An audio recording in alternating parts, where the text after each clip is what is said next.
প্রেমের যেমন আনন্দ আছে, বিচ্ছেদের আছে, তেমনি এক গভীর দহন। সেই প্রেম আর বিরহের চিরন্তন হাহাকার নিয়ে হাজির হলেন ঢাকায় সিনেমার শীর্ষ নায়ক শাকিব খান। মুক্তি পেয়েছে তার আসন্ন সিনেমা রকস্টারের নতুন গান পিরিতি। তবে গানের কথা বা সুরের চেয়েও দর্শক শ্রোতাদের বেশি চমকে দিয়েছে গানের ভিডিওতে শাকিব খানের উপস্থিতি।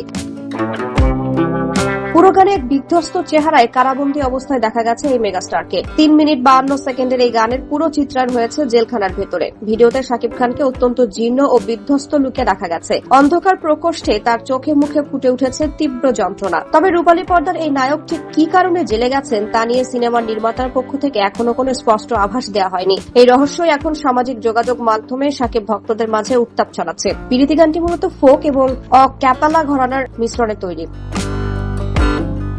কবি হাসান রুবাইতের কাব্যিক শব্দমালায় গানটিতে সুর দিয়েছেন আহমেদ হাসান সানি, আর এতে কণ্ঠ দিয়েছেন জনপ্রিয় ড্রামার ও সঙ্গীত শিল্পী পান্থ কানাই। তার দরাজ কণ্ঠের গায়কী গানটিতে এক ভিন্ন মাত্রা যোগ করেছে। গানের সঙ্গীত পরিচালনা ও সঙ্গীত আয়োজন করেছেন জাহিদ নীরব। লিরিক্সের পরতে পরতে ফুটে উঠেছে তীব্র আকাঙ্ক্ষা আর মানসিক যন্ত্রণার এক নিপুণ মেলবন্ধন। বিশেষ করে গানের একটি অংশ শ্রোতাদের বেশ আপ্লুত করেছে, যেখানে বলা হয়েছে, পিরিতি জানে না কালা কোনো সংগ্রাম, এ প্রাণ ডালিম যেন পেটে দুই ভাগ। সান মোশন পিকচার্স ব্যানারে নির্মিত রকস্টার সিনেমার এই গানটি ভিডিও স্ট্রিমিং প্ল্যাটফর্ম চরকিতে মুক্তি পেয়েছে। মুক্তির পর থেকেই গানটি নিয়ে সিনেমা প্রেমীদের মধ্যে ব্যাপক আলোচনা শুরু হয়েছে।